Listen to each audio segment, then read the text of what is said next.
नमस्कार.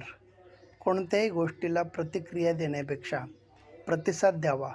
बदल निश्चित घडेल. मग ती मनस्थिती असो वा परिस्थिती. जीवन म्हणजे नेमके काय, ते कसे जगावे याबाबत प्रत्येकाचे मत वेगळे असू शकते. शेक्सपियरने म्हटल्याप्रमाणे जीवन एक रंगमंच आहे आणि आपण त्यावर काम करणारी प्यादी आहोत. जीवनाच्या रंगमंचावर रोज नवा खेळ असतो. आज जे आहे ते कदाचित उद्या नसेलही. उद्या आयुष्यात काय घडणार हे कुणीही सांगू शकत नाही. त्यामुळे आलेल्या प्रत्येक क्षणाला आनंदाने जगणे एवढेच काय ते आपल्या हातात आहे.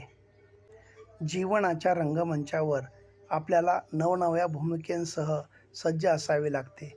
प्रत्येकजण आपल्या परीने जीवनातील भूमिका पार पाडत असतो. आपण ती भूमिका किती चांगल्या पद्धतीने साकार करणार यावर आपले जीवन आकार घेत असते. गढूळ पाण्याला ढवळत बसण्यापेक्षा त्याला शांत राहू द्या, गाळ आपोआप खाली बसतो. तसंच जीवनात कितीही ताणतणाव असले तरी डोकं शांत ठेवा, मार्ग नक्कीच निघतो. मग एक एक पाऊल टाकत चला, रस्ता आपोआप मोकळा होत जातो. औषधाची कडू गोळी गिळली जाते, तसेच जीवनात अपमान, अपयश, धोका यांच्यासारख्या कटू गोष्टी सरळ गिळाव्यात. आपण त्या चावत बसू, आठवत राहू तर जीवन आणखी कडू होईल.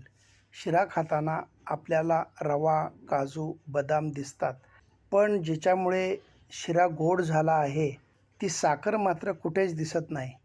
लक्षात ठेवावं, काही माणसं आपल्या आयुष्यात अशीच साखरेसारखीच असतात, पण ती कधीच दिसत नाहीत. मात्र त्यांच्या असण्यानेच आपले आयुष्य गोड होते. धन्यवाद.